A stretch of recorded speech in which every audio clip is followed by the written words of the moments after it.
نحمدہ ونصلی ونسلم علی رسولہ الکریم اما بعد فاعوذ باللہ من الشیطان الرجیم بسم اللہ الرحمن الرحیم قل لا اسألکم علیہ اجرا الا المودۃ فی القربى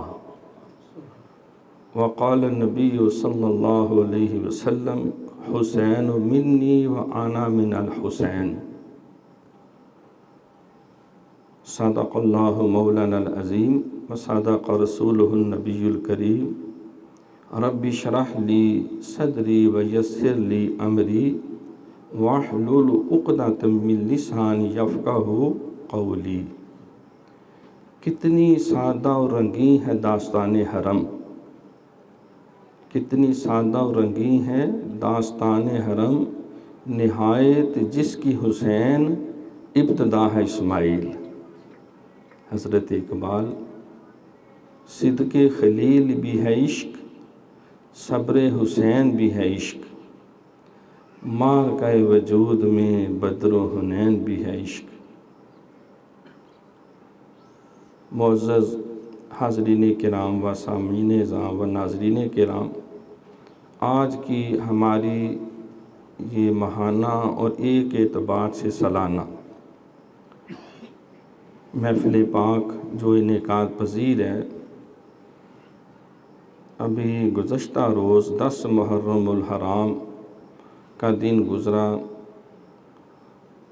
آج 11 محرم الحرام۔ یہ ماہ محرم الحرام اپنے دامن میں ذکر شہداء بالخصوص لے کے آتا ہے۔ یہ حرمت والا مہینہ محرم الحرام ایسا مہینہ جس کو حرمت اور فضیلت اللہ نے عطا فرمائی۔ اسلام میں 4 حرمت والے مہینے ہیں جن کا اللہ کریم نے بھی ذکر کیا، رسول اللہ صلی اللہ علیہ وسلم نے بھی ذکر کیا۔ ان میں 3 بالترتیب ہیں، ذی القعدہ، ذی الحج اور محرم، اور چوتھا مہینہ رجب المرجب۔ اسلام سے پہلے بھی ان مہینوں کا احترام قائم اور دائم تھا، اور سرکار نے بھی اعلان نبوت کے بعد بھی ان مہینوں کی حلت اور حرمت جو ہے اس کو قائم رکھا۔ 3 مہینے یہ حج کے لیے خاص طور پر تمام خطہ عرب کے لوگ سعادت حاصل کرتے، اور رجب المرجب میں بالخصوص وہ عمرے کی سعادتیں حاصل کرتے۔ شریعت اسلامیہ میں حج ایک بنیادی فریضہ ہے جو اسلام کے 5 ستونوں میں سے ایک ستون ہے۔ بنی الاسلام علی 5، سرکار نے فرمایا کہ اسلام کی بنیاد 5 چیزوں پر ہے۔ سب سے پہلے یہ اس بات کی گواہی دینا کہ اللہ کے سوا کوئی عبادت کے لائق نہیں، اور محمد صلی اللہ علیہ وآلہ وسلم اللہ کے بندے اور رسول ہیں، اور نماز قائم کرنا اور روزے رکھنا، حج کرنا اور زکوٰۃ ادا کرنا۔ تو انہی 5 ارکان کو اقامت دین بھی کہتے ہیں۔ جب بات ہوتی ہے کہ اقامت دین، امام علی مقام نے کس مقصد کے لیے، شہداء کربلا نے کس مقصد کے لیے اپنے جانوں کے نذرانے پیش کیے؟ اقامت دین کی خاطر،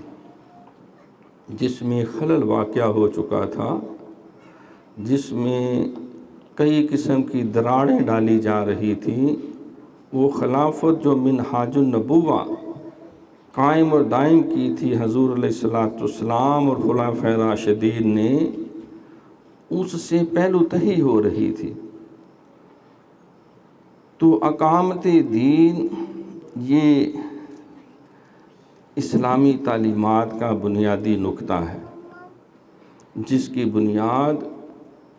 توحید، رسالت، کتب، ملائکہ اور آخرت، یہ 5 ارکان ایمان کے اوپر ہے۔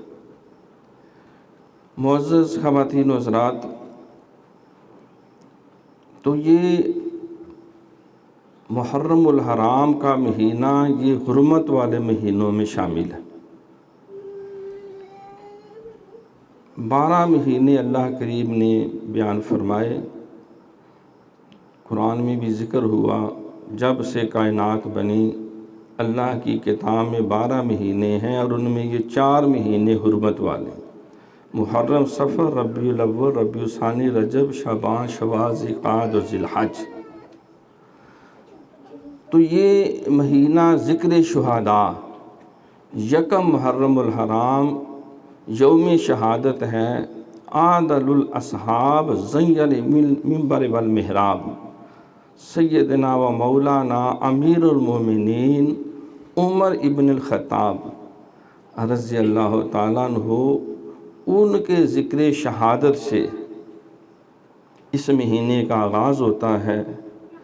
آپ نے ہی اسلامی تاریخ کا مرجع ہجرت کو بنایا، اور محرم الحرام پہلی تاریخ بنی تاریخ اسلام کے اندر۔ عیسوی سال اور ہیں، اور جو قمری مہینے ہیں جو چاند کے حساب سے ہیں، جو شریعت اسلامیہ کے اندر جاری اور ساری اسلامی ممالک میں بھی ہیں، اس میں یہ محرم الحرام یکم ہجری ہجرت کو بنیاد بنایا سیدنا فاروق اعظم رضی اللہ تعالیٰ عنہ نے۔ مبدأ تاریخ اسلامی جو ہے وہ یکم ہجری مہینے سے یکم محرم سے شروع۔ تو اسلام کے اندر فلسفہ شہادت کو جو رتبہ اور مقام ہے، تو تاریخ اسلامی بھی اس بات پہ گواہ ہے کہ ذی الحج اسلامی سال کا آخری مہینہ، وہ بھی ذکر شہداء، جامع القرآن، کامل الحیاء والایمان، سیدنا و مولانا امیر المومنین عثمان ابن عفان رضی اللہ تعالیٰ عنہ، 18 ذی الحج آپ کا یوم شہادت، شہید مظلوم اور شہید مدینہ، اور یکم محرم سیدنا فاروق اعظم شہید مدینہ۔ اس طرح کہ مسجد نبوی ہے، مدینہ المنورہ ہے، مسجد نبوی ہے، اور مصلی نبوت ہے، اور فجر کی نماز ہے، اور امامت کے مصلی پہ کھڑے ہیں، اور حالت سجدہ میں فیروز لولو مجوسی جو ہے وہ زہر میں بجھے ہوئے خنجر کے ساتھ پیچھے سے چھپ کر وار کرتا ہے، اور 12-13 اس نے وار کیے۔ سیدنا فاروق اعظم رضی اللہ تعالیٰ عنہ مصلی نبوت پہ گویا کہ آپ کا خون گرا۔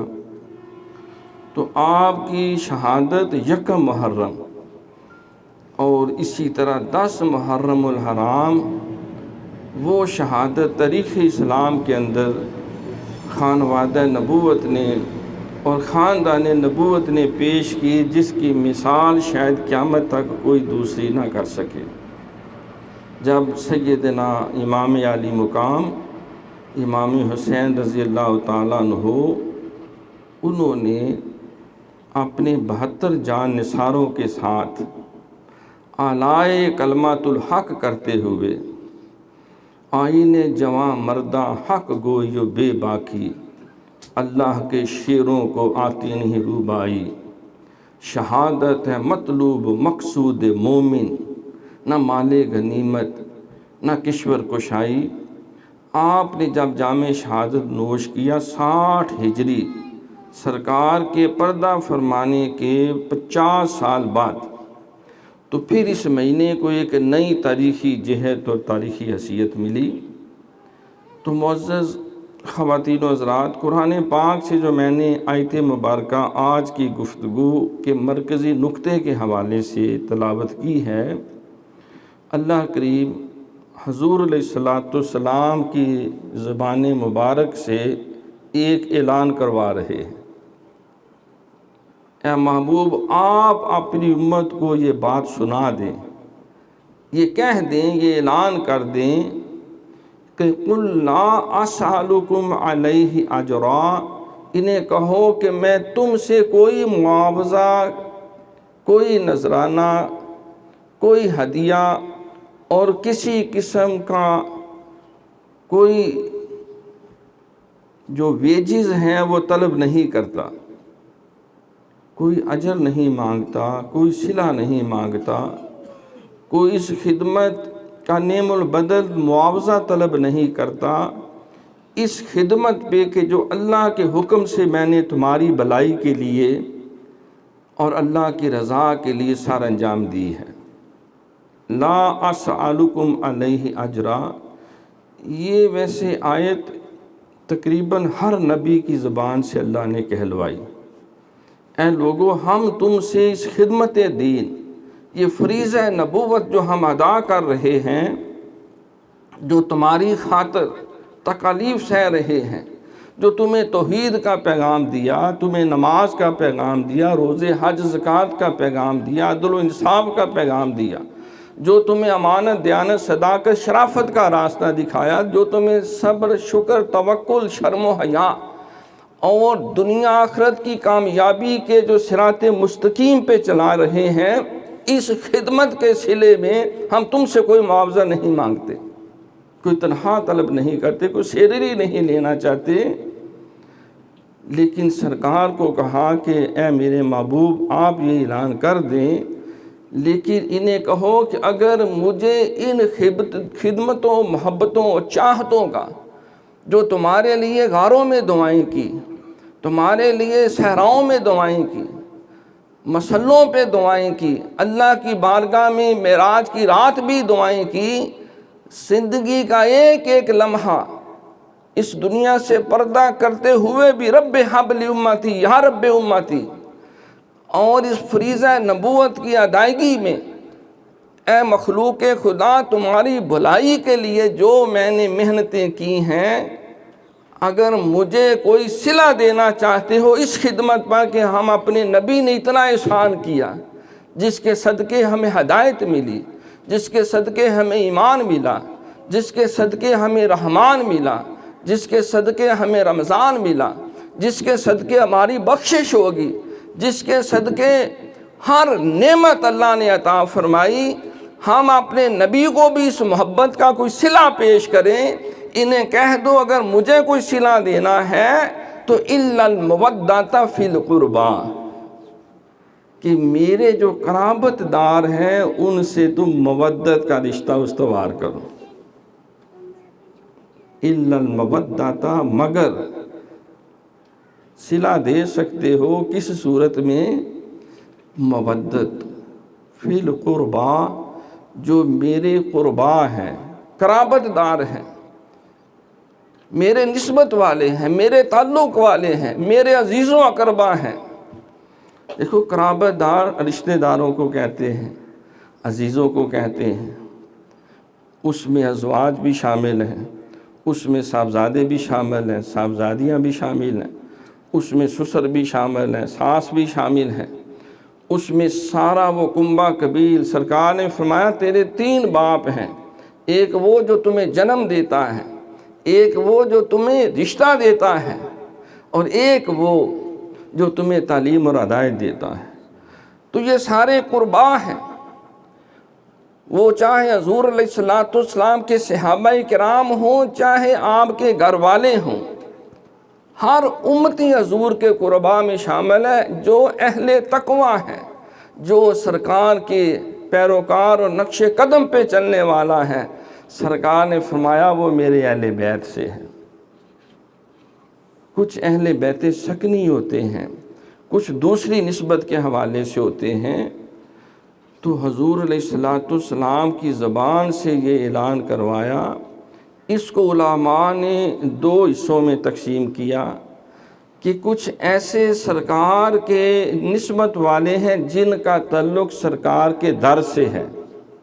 جو در پہ بیٹھے ہوئے ہیں، دروازے پہ بیٹھے ہوئے ہیں، اور کچھ ایسے خوش بخت ہیں جن کا تعلق در سے بھی ہے اور گھر سے بھی ہے، حضور کے گھر والے ہیں۔ صحابہ وہ جو در سے تعلق ہے، اہل بیت طہار وہ جن کا گھر سے تعلق ہے۔ جو حرم نبوی میں ہیں، جو سرکار کے آغوش کرم میں ہیں، جن کو قرآن نے اہل بیت اطہار کہا، ان کے ساتھ محبت کا رشتہ نہیں، یہاں لفظ محبت کا بھی ہو سکتا تھا، الا المحبۃ فی القربى، کہا الا المودۃ فی القربى۔ مفسرین نے بڑا باریک سا فرق بیان کیا ہے کہ محبت اور مودت میں فرق یہ ہے کہ محبت جب ہوتی ہے کہ جذبہ ہے، ایک فداکاری کا احساس ہے، ایک وفا کی کیفیت ہے۔ محبت کے لیے کچھ خاص دل مخصوص ہوتے ہیں، یہ وہ نغمہ ہے جو ہر ساز پہ گایا نہیں جاتا، تو یہ ایک بڑا پاکیزہ جذبہ ہے، لیکن یہ کبھی کبھی سرد بھی پڑ جاتا ہے، کبھی گرم بھی ہو جاتا ہے، کبھی محبت نفرت میں بھی بدل جاتی ہے۔ آج بڑی محبت ہوتی ہے، نعرے مارے جاتے ہیں، فداکاری کے لیے بڑے بڑے دعوے کیے جاتے ہیں۔ جب کوئی ہیرو ہوتا ہے، جب وہ زیرو ہوتا ہے، تو وہ ساری محبت نفرت میں بدل جاتی ہے، بغاوت میں بدل جاتی ہے، وہ نامراد سمجھا جاتا ہے، اس کے نام سے ہی جان چھڑوائی جاتی ہے، کوئی ہمیں اس کے ساتھ منسوب نہ کر لے جس کے لیے 2 ہفتے پہلے محبت کے دعوے تھے۔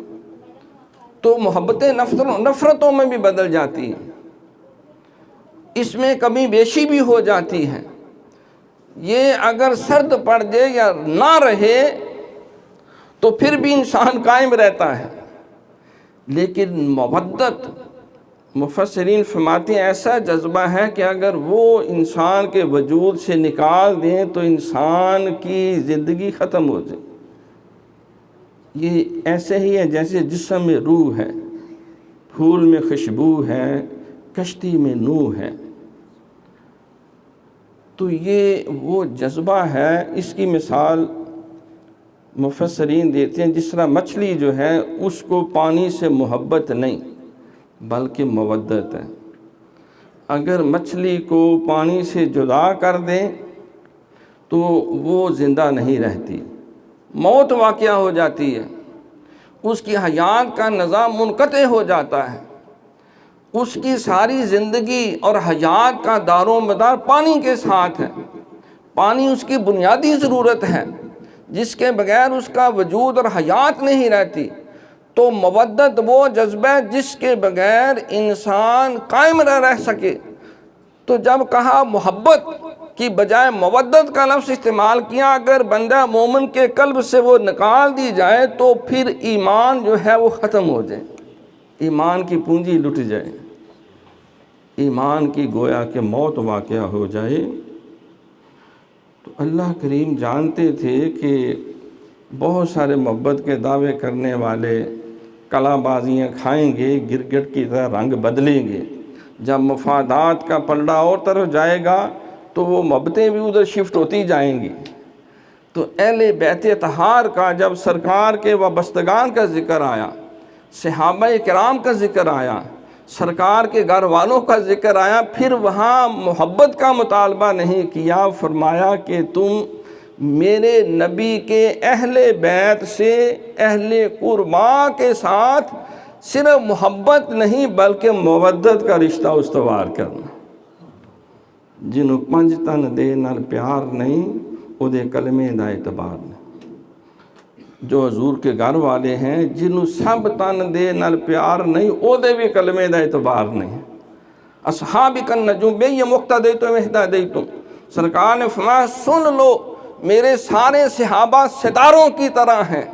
جس کے پیچھے چلو گے سیدھا جنت میں جاؤ گے، کیونکہ ان کا تزکیہ جو ہے وہ میری نگاہ نبوت نے کیا ہے۔ ان کو شرف صحابیت میری محبت سے، میری صحبت سے،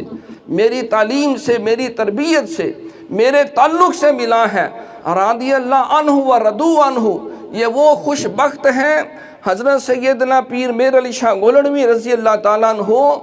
آپ تصفیہ بین سنی و شیعہ اس کے اندر فرماتے ہیں 1 نہیں 2 نہیں سینکڑوں آیات قرآن پاک میں ہیں جو صحابہ کی عظمت کے اوپر گواہ ہیں۔ وہ خلافت کے وعدے جو اللہ نے حضور سے کیے وہ خلفائے راشدین اور صحابہ سے ظاہر ہو۔ سینکڑوں احادیث ہیں، سیف چشتیائی میں جگہ جگہ آپ نے 2500 کم و بیش احادیث کا ذکر کیا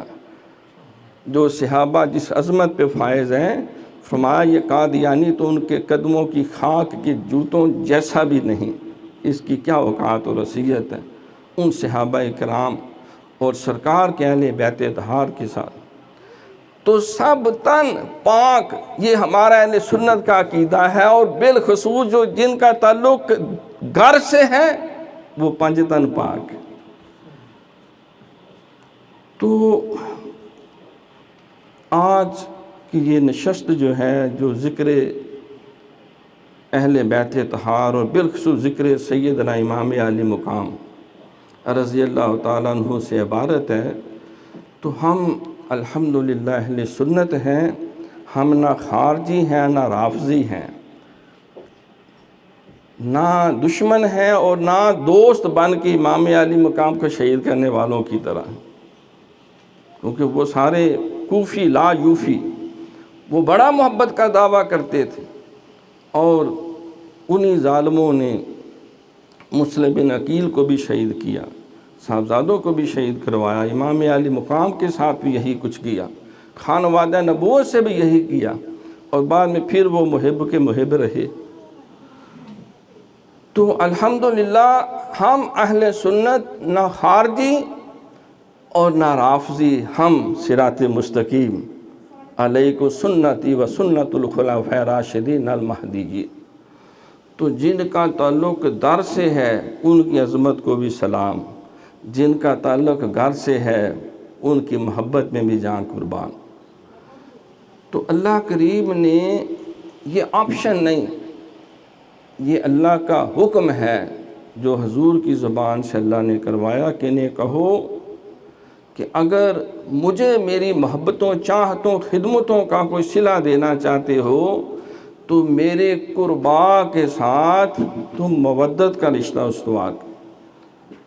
سیدنا فاروق اعظم رضی اللہ تعالیٰ سے حدیث روایت ہے آپ کے بارے میں کہ آپ فرماتے ہیں کہ وقت ایسا آیا کہ ایک منافقین کا ٹولہ جو ہے وہ پیدا ہو گیا، اور انہوں نے کئی شکلیں، کئی رنگ، کئی روپ دھار لیے۔ قرآن پاک کا بھی مطالعہ کریں تو 17 منافقین کی کئی کیٹیگریز بیان کی، جن کے ظاہر اور باطن میں فرق ہے، وہ بھی منافق، جو بد کلامی کرتا ہے وہ بھی منافق، وعدہ خلافی کرتا ہے وہ بھی منافق، اور جو خیانت کرتا ہے وہ بھی منافق، جو جھوٹ بولتا ہے وہ بھی منافق، اور اندر سے کچھ اور باہر سے کچھ ہے وہ بھی منافق۔ کم و بیش 17 کیٹیگریز مختلف بری عادتوں کے ساتھ ان کے بیان کی، اور کچھ ایسے بھی تھے کہ جو اوپر سے دوست تھے لیکن اندر سے دشمن تھے۔ تو آپ فرماتے ہیں کہ ہم تھوڑا سا مخمسے میں پڑ گئے کہ کیسے کیٹیگری کریں کہ یہ منافق کے ساتھ ہے یا اہل ایمان کے ساتھ ہے۔ تو ہم سینئر صحابہ نے میٹنگ کی اور ایک کرائٹیریا بنایا، اور سب نے اس پہ اتفاق کیا، اور وہ نقطہ جس پہ اتفاق ہوا وہ یہ تھا کہ علی پاک کی شان بیان کی جائے، ان کے محبت کے تذکرے کیے جائیں، ان کے ساتھ عقیدت کا اظہار کیا جائے، اور جو رتبہ اور مقام اللہ نے انہیں عطا کیا، رسول اللہ نے عطا کیا، سارے مشرکین عرب علی کو صرف حضور کا چچا زاد نہیں بلکہ حقیقی بیٹے کی طرح وہ سمجھتے تھے۔ یہی وجہ کہ جب غزوہ بدر میں سرکار نے انصار کو بھیجا تو انہوں نے کہا اپنے گھر والوں کو بھیجو، پھر سرکار نے علی مرتضیٰ کو بھیجا، سیدنا امیر حمزہ رضی اللہ عنہ کو بھیجا۔ تو وہ سرکار کے اپنی تینوں صاحبزادے چھوٹی عمر میں انتقال کر گئے، علی پاک کو وہ صرف آپ کا داماد یا آپ کا کزن نہیں سمجھتے تھے بلکہ حضور کے بیٹے کی حیثیت سے لیتے تھے کہ وہ آ گیا ہے تو سمجھے سب کچھ آ گیا ہے۔ اور غزوہ بدر میں سرکار کے بعد سب سے زیادہ زور اسی بات پہ تھا کہ کسی طرح علی پاک کو راستے سے ہٹایا جائے، اور ہر جنگ میں ان کی یہ کوشش رہتی تھی۔ اللہ اکبر۔ تو علی المرتضیٰ شیر خدا رضی اللہ تعالیٰ فاروق اعظم نے کہا نکتہ یہ طے پایا کہ جو علی سے محبت کرتا ہے وہ مومن ہے، جس کے دل میں علی کے لیے بغض ہے وہ مومن نہیں، وہ منافق ہے۔ تو جس کے بارے میں شبہ ہوتا تو علی کی شان بیان کرنا شروع کر دیں، کیونکہ غزوہ بدر میں سب سے زیادہ کافروں کو آپ کے ہاتھ سے واصل جہنم ہوئے تھے، اور وہ بہت زیادہ تنقید بھی کرتے تھے، آپ کی شجاعت سے بھی ڈرتے تھے۔ تو جس کا چہرہ کھلکھلا اٹھتا اور جس کے چہرے پہ رونق آ جاتی ہم سمجھتے یہ مومن ہے، اور جس کا رنگ فاق ہو جاتا، چہرہ مرجھا جاتا اور اس کی رنگت بدل جاتی سمجھتے یہ مومن نہیں، یہ منافق ہے۔ تو صحابہ کرام نے ایمان کا معیار علی پاک کی محبت کو بنایا، اور جو معیار فاروق اعظم نے بنایا قیامت تک یہی معیار ہے۔ شاہ مرداں شیر یزداں قوت پروردگار، لا فتح الا علی لا سیف الا ذوالفقار۔ تو الا المودۃ فی القربیٰ، یہ اللہ کا مطالبہ ہے، یہ رسول اللہ کا مطالبہ ہے، یہ فاروق اعظم کا مطالبہ ہے، یہ ہر صحابی کا مطالبہ ہے، یہ ہر اہل ایمان کا مطالبہ ہے۔ امام ربانی حضرت مجدد الثانی رحمۃ اللہ تعالیٰ علیہ آپ مکتوب عاشب میں لکھتے ہیں کہ اہل سنت کی پہچان فضیلت شیخین و حب الختنین والمسح علی الخفین، جس کو علی پاک سے محبت نہیں اس کا ایمان مکمل نہیں۔ آپ کے والد شیخ عبد الاحد چشتی رحمۃ اللہ تعالیٰ علیہ نزع کا وقت ہے، امام پاک فرماتے ہیں مجدد پاک میں آپ کے سرحانے قریب بیٹھا ہوا، عرض کہ ابا جان قلب کی کیا کیفیت ہے؟ فرمانے لگے بیٹا میں خوش نصیب ہوں، میرا سینہ اہل بیت کی محبت سے سرشار ہے، میری بخشش کا سامان موجود ہے۔ تو میں نے بھی کہا ابا جان مبارک ہو، اگر اہل بیت کی محبت کے ساتھ دنیا سے جا رہے ہیں تو ستے خیر ہی خیر ہیں۔ تو الحمدللہ فی القربا، ہمارے شیخ مکرم فرمایا کرتے تھے قربا میں پہلا نمبر سیدہ خاتون جنت کا ہے، فاطمہ زہرا سلام اللہ علیہا، جو سرکار کے مدغۃ منی، اس کے بعد پھر حضرت علی المرتضیٰ شیر خدا رضی اللہ تعالیٰ عنہ، پھر اس کے بعد حسنین کریمین سیدہ زینب جو آپ کی اولاد پاک ہیں۔ پھر دیکھو کلام مقدس میں بھی اللہ کریم نے دوسری جگہ پھر کیٹیگری بنائی، مختلف ضروریات دین بیان کرنے کے بعد اہل بیت طہار کی طہارت اور پاکیزگی پہ اللہ نے خود گواہی پیش کی اور خود سند قائم فرمائی کہ انما یرید اللہ لیذھب عنکم الرجس اہل البیت ویطہرکم تطہیرا، بے شک اللہ نے یہ ارادہ کر لیا ہے۔ قرآن میں اللہ فرماتا ہے وَإِذَا قَضَىٰ أَمْرًا فَإِنَّمَا يَقُولُ لَهُ كُن فَيَكُونُ، میں جس شے کا ارادہ کر لوں تو وہ ہو جاتا ہے، پھر انتظار کوئی نہیں۔ تو بے شک اللہ نے یہ ارادہ کر لیا ہے کہ اے میرے نبی کے گھر والوں، تمہیں ہر قسم کی لیذھبا کے دور کر دوں عنکم الرجس، ہر قسم کا رجس، نجاست، گندگی، وہ کردار کی ہو، وہ اخلاق کی ہو، وہ اعتقادات کی ہو، وہ ظاہر کی ہو، وہ باطن کی ہو، جس کو نجس کہتے ہیں، پلیدی کہتے ہیں، تمہارے ظاہر اور باطن سے دور کرنے کا ذمہ اللہ نے اپنے کرم کے ذمہ لے لیا ہے۔